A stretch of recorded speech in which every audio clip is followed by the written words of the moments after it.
People who do not post on social media may be living fully because they focus on the experience instead of proving it online.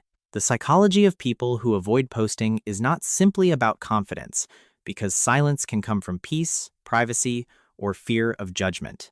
Some people simply enjoy a vacation without turning every moment into evidence for an audience. Others protect parts of life they believe should remain personal. Some stay quiet because posting makes them anxious about how they will be seen. Two people can look identical online while carrying completely different emotions underneath. One may feel free without attention, while another feels trapped by possible criticism. Subscribe to Thalvin Psychology for deeper insights into human behavior. Before posting a photo, many people perform a rapid emotional calculation about how others might react. They wonder whether the image is attractive enough, interesting enough, or likely to receive approval. This hesitation can reflect anticipatory evaluation anxiety, the fear of being judged before anyone has actually responded. The pressure often begins long before the post exists, because the mind creates an imagined audience first. A person may retake the same photo repeatedly, write and delete a caption, or check who can see it. Some decide not to post because they expect too few likes or fear looking unimportant.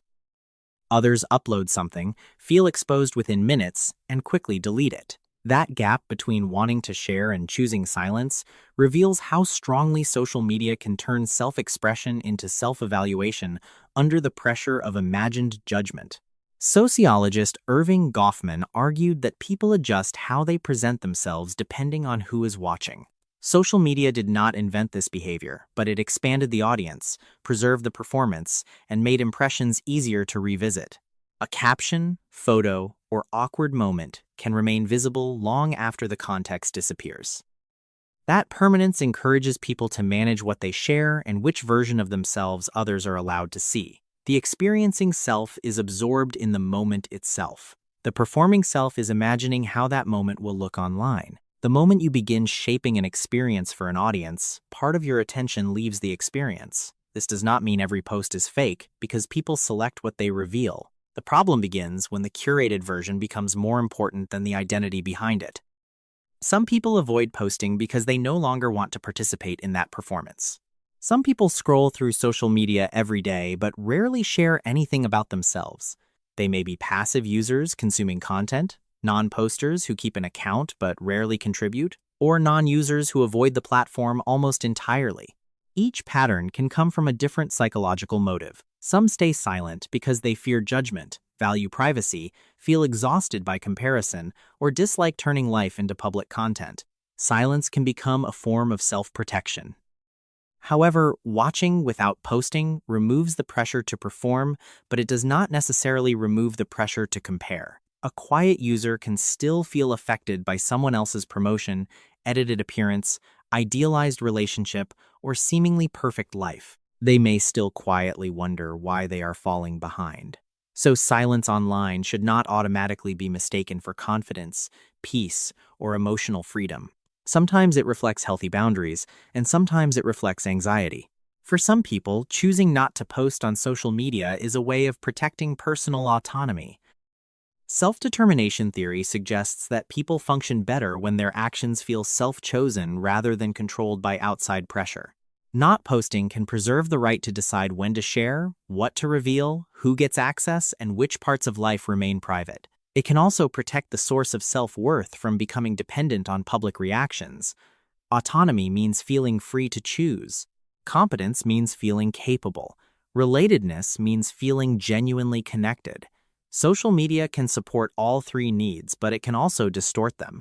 Connection can become chasing responses. Competence can become proving achievement. Autonomy can become following whatever the algorithm rewards. The issue is not whether someone posts. The real issue is whether posting still feels like a choice, or whether silence is the only way to feel in control and safe. Social comparison can affect people even when they know social media shows selected moments. A promotion, new house, wedding, vacation, appearance, or achievement can trigger an automatic judgment about progress. Upward comparison happens when someone measures themselves against people who seem more successful. Downward comparison happens when someone looks at others who seem worse off to feel better. Both patterns can make self-worth depend on position instead of personal values. Social media does not merely show other people's lives. It quietly gives the mind a scoreboard. Choosing not to post does not automatically end this process, because silent users can compare while scrolling. Reducing the impact requires more than disappearing from view. It may involve limiting screen time, choosing content, noticing how sessions affect mood, and unfollowing accounts that create insecurity. The goal is not to avoid comparison, but to stop letting it define what a life should look like. Different social media platforms create different levels of pressure to perform. Some people can watch YouTube for hours but feel uncomfortable using Instagram or TikTok. Content-centered platforms allow users to focus on ideas, entertainment, or learning without turning themselves into the main subject. Identity-centered platforms place more attention on appearance, lifestyle, relationships, and personal updates. That difference changes the emotional cost of participation.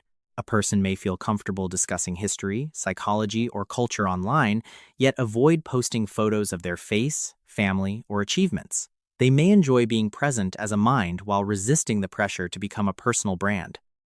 This does not mean one platform is always healthier than another. It means each platform asks users to perform in different ways.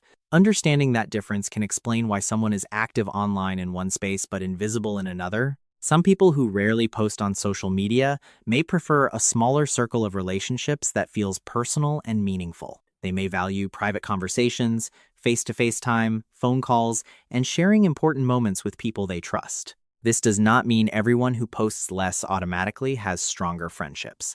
It simply means some people prefer being known deeply rather than being seen widely. Social visibility, social intimacy, and social support are not the same thing.